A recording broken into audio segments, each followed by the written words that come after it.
Seperti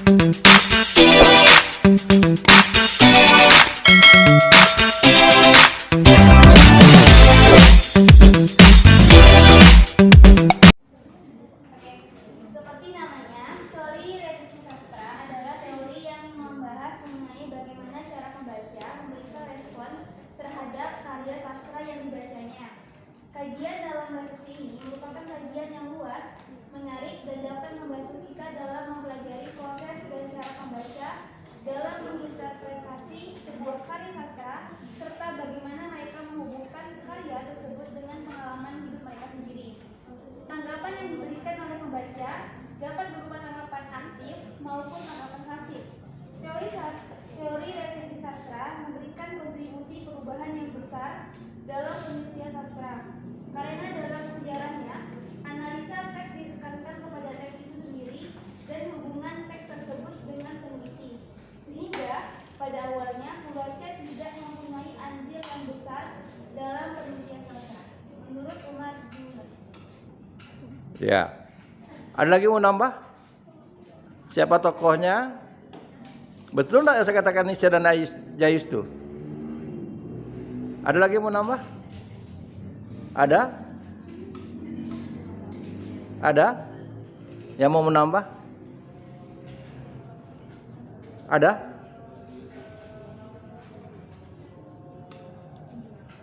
Jadi dia itu teori ini dikemukakan oleh Isher dan Jayus itu dari Jerman.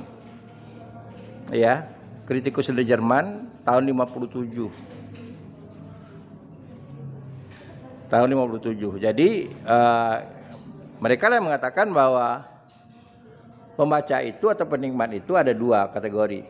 Yang pertama disiapkan, tingkat apresiasinya itu sama, tingkat kemampuannya sama. Yang kedua, yang tidak disiapkan. Jadi kalau kita bicara masyarakat luas, penerimaan masyarakat luas, ya artinya tidak disiapkan. Lalu kalau misalnya Anda mengatakan, Pak, datanya kan sudah ada Pak, sudah ada respon orang, ya kita tinggal memilih yang kita mau itu yang respon yang bagaimana. Contoh, kemarin kan baru mentas nih di Korea, Blackpink. Iya, tahu nggak? Masa orang tua tahu? Oh tahu. Nah Blackpink mau mentas. Karena saya tahunya saya ngikuti Gigi berangkat ke sana loh. Gigi salah satu penontonnya yang berangkat ke sana. Tapi kan komentar macam-macam. Ya, nah, Anda ingin melihat bagaimana respon orang terhadap lagu-lagunya misalnya. Ya Anda pilih. Ya komentar yang tentang lagu-lagunya aja diambil. Berarti tetap penampilan dia, tentang kostumnya dia itu tidak perlu Anda ambil. Jadi misalnya ada sekian ribu yang komentar, Anda tinggal pilih. Kan nggak mungkin kita ngedarkan angket lagi gitu, nggak mungkin. Ya datanya sudah ada, nah, tinggal kita pilih sesuai dengan apa yang kita mau. Oh kita mau melihat tertarikan orang tuh di mana gitu misalnya. Berarti kan bebas nih. Tertarikannya pada penampilannya kah, pada wajahnya kah? Karena kita tahu orang-orang Korea itu kan rata-rata kan mereka operasi plastik. Rata-rata begitu. Nah, apakah karena wajah mereka, apa karena kostum mereka? Karena kan ada kartun yang katakan model Koreaan itu. Nah, atau karena garapan tarinya gitu. Karena kan kita tahu bahwa banyak sisi yang bisa dijadikan menarik pada pada musik-musik Korea itu. Nah, kita beri contoh misalnya begini. Kita mau mengamati tarinya. Lalu kita buat, oh tarinya ini bagus dibandingkan tari yang lain misalnya. Atau tari itu mirip dengan tari dari India misalnya. Karena kan komposisi keindahan sebuah tari itu kan keserentaan gerak itu. Ya, satu. Atau dia tidak mengandalkan ada gerak-gerak yang serentak, ada gerak-gerak yang bebas misalnya, yang mengeksplor masing-masing individu. Di India tidak ada misalnya, jarang dijumpai tari-tari India itu yang mengeksplor kemampuan individu. Tapi Korea dia mengembangkan, contohnya misalnya seperti itu ya, mengembangkan artis. Maksud saya begini, ketika dia tari tampil ramai gitu, Ya kalau India kan rata-rata sampai habis kan begitu gitu. Kecuali yang pertama yang aktornya gitu. Tapi kalau Korea kan ada halnya dia iya ada part-partnya ada masing-masing itu dia tampil sendiri dengan kemampuannya sendiri, mengeksplorasi dia sendiri gitu. Misalnya lah kalau kita kata gitu. Jadi kita bisa banding-bandingkan. Nah, itu yang masuk kita itu dalam artian teori resepsi itu kita melihat responnya pembaca. Lalu kalau misalnya kita jalankan angket, ya pertanyaannya berkaitan dengan itu. Angket yang kita buat ya sesuai dengan apa yang kita maui, apa yang kita minta, apa yang kita harapkan dari respon pembaca. Gitu. Sampai di situ ada yang bertanya? Ya. Kan kalau yang teori sosiologi itu kan cetak gitu ya.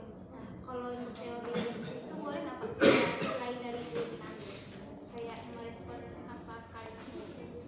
Ya saya khawatirnya kalian ganti-ganti itu karena kesulitan mencari bahan gitu. Karena itu kemarin saya tetapkan udahlah di-download aja apa yang Anda suka, lalu nanti lihat karena itu kan sudah ada responnya pembaca.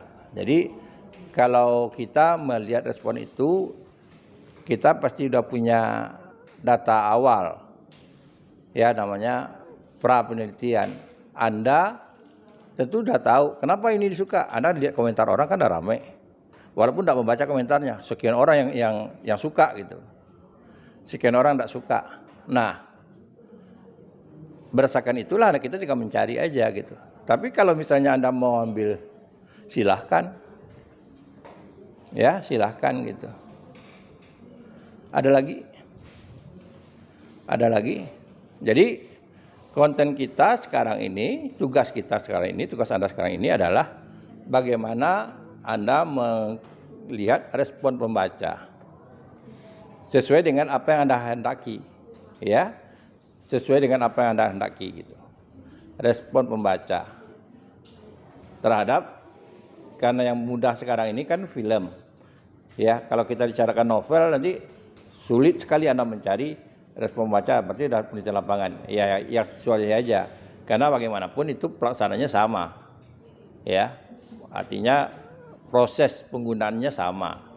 Oleh karena itu Anda gunakanlah media sosial, respon pembaca itu.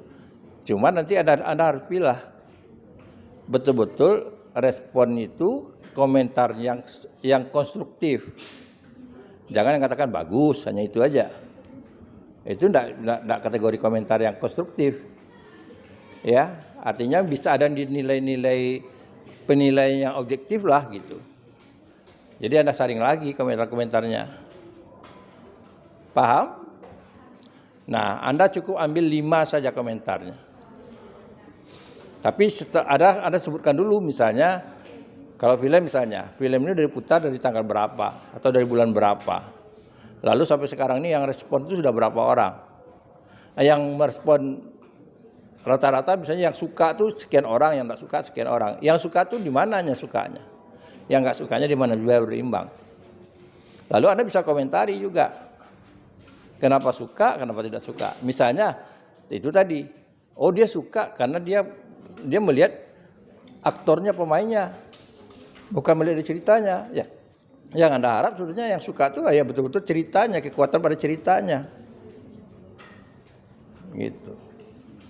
Paham? Ada yang bertanya lagi? Ada? Jadi kalau memang artinya ada apa, kebetulan kemarin sudah di-download, ya film yang ada saja. Paham? Ada yang mau bertanya dari belakang? Ada? Ada? Nah, kemudian saya harapkan sambil itu, saya selalu mengingatkan kepada Anda, kalau Anda pas di kampus, nggak ada kegiatan lain, wifi kampus ini terbuka semuanya, Anda coba lihat konten-konten teman lagi dari awal. Supaya Anda belajar lagi ada di rumah.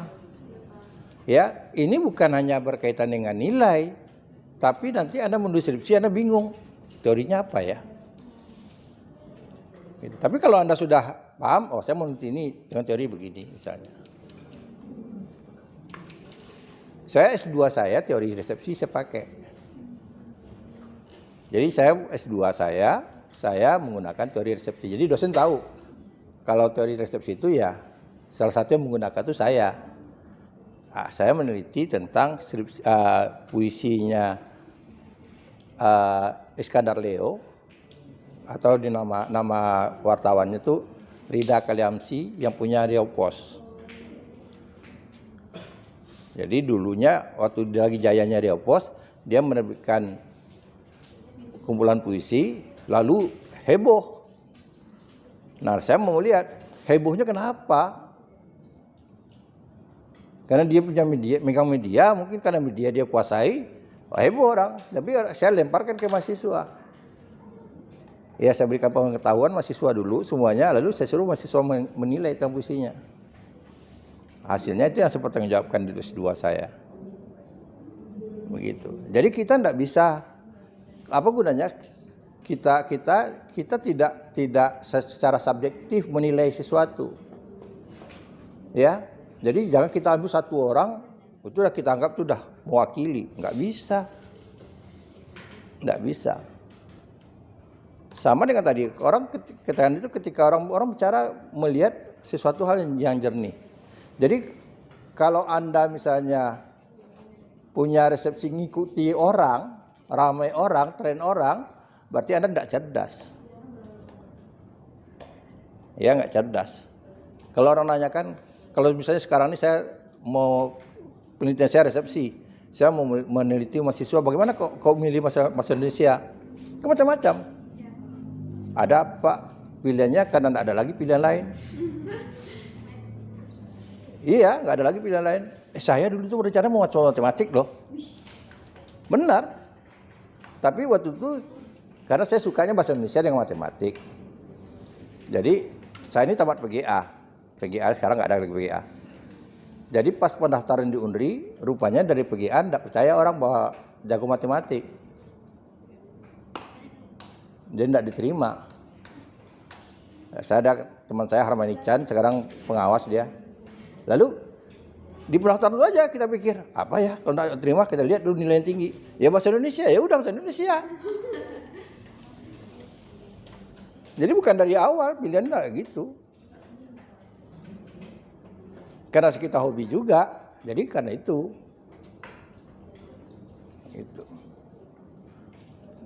Jadi itu sekali lagi saya katakan kepada Anda, kenapa kita perlu penelitian resepsi ini? Supaya kita secara real kita tahu penerimaan orang terhadap karya sastra.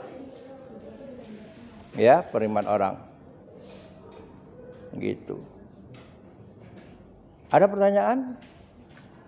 Ada? Tidak ada. Oke, jadi saya ingatkan lagi sekali lagi, Anda buat kontennya itu berkaitan dengan resepsi. Jadi kalau misalnya Anda yang mudah sekarang itu katakan media sosial karena jumlahnya ada, tinggal menyeleksi saja komentar yang konstruktif. Ya, jadi jangan yang intikon aja dipakai itu kita ambil juga, itu enggak. Itu komunikasi nonverbal itu. Itu tidak kita ambil komentarnya gitu.